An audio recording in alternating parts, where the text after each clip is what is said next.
Om Swastiastu, perkenalkan nama saya Niputu Adinda Setneswari dengan NIM 251308116 dari program studi S1 Kimia semester 1 dari Fakultas Matematika dan Pengetahuan Alam.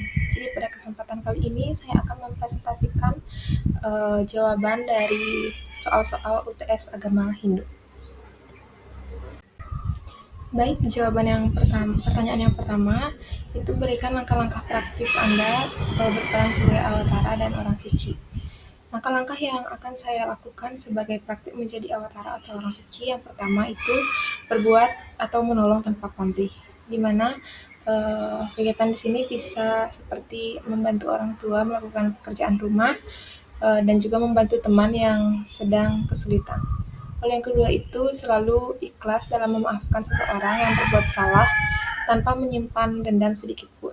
Lalu yang ketiga itu membatasi ataupun mengendalikan diri untuk tidak membeli hal-hal yang tidak perlu.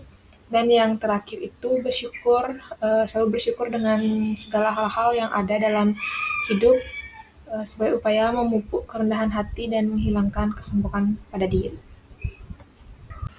Lalu pertanyaan yang kedua, berikan contoh pengalaman hidup yang pernah kamu alami yang ada hubungannya dengan renungan yang sudah diberikan oleh Bapak Pengampu pada soal.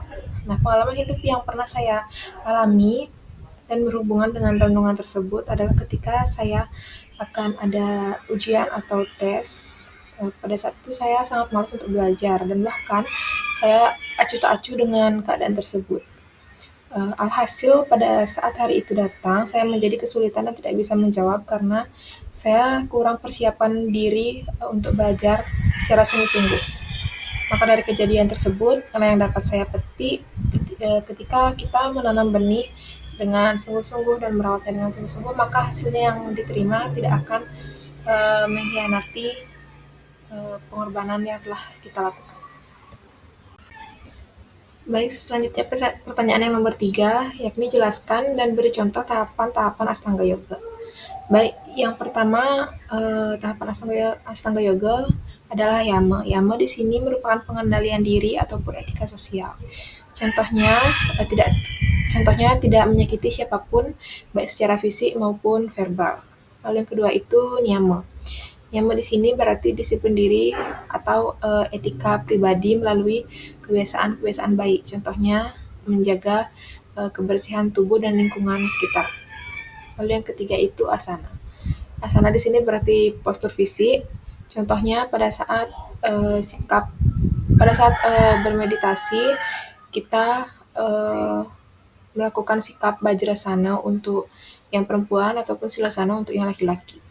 Lalu yang keempat itu pranayama. Pranayama di sini berarti pengendalian nafas guna mengontrol energi vital melalui teknik pernapasan. Contohnya dengan kita melakukan nadi sodana, yakni pernapasan dengan lubang hidung secara bergantian.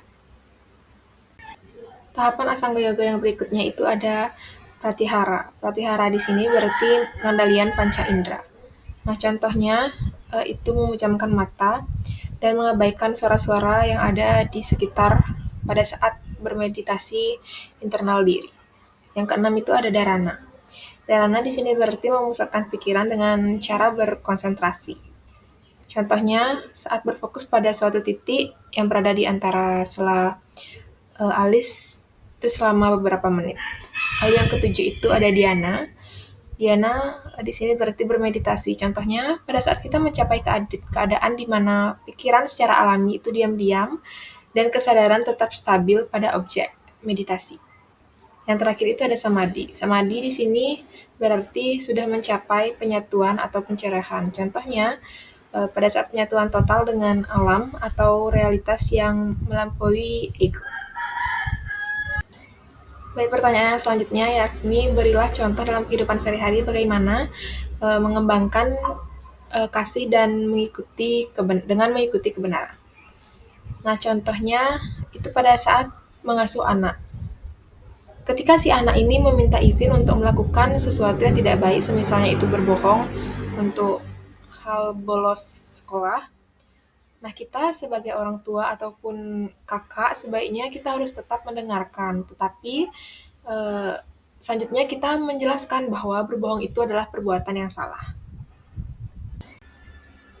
Baik, pertanyaan yang selanjutnya, berikan contoh pengalaman hidup yang pernah kamu alami yang ada hubungannya dengan renungan yang sudah diberikan oleh Bapak pengampu pada soal. Ketika pengalaman yang saya alami itu ketika saya ulangan di sekolah, saya pernah punya keinginan untuk mencontek karena saya rasa saya belum cukup untuk belajar.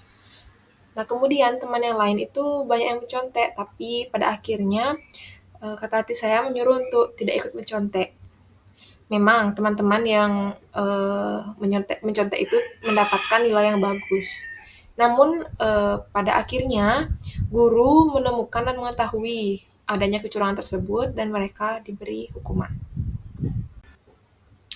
Baik, pertanyaan selanjutnya yakni jelaskan masing-masing tahapan-tahapan sebelum bermeditasi.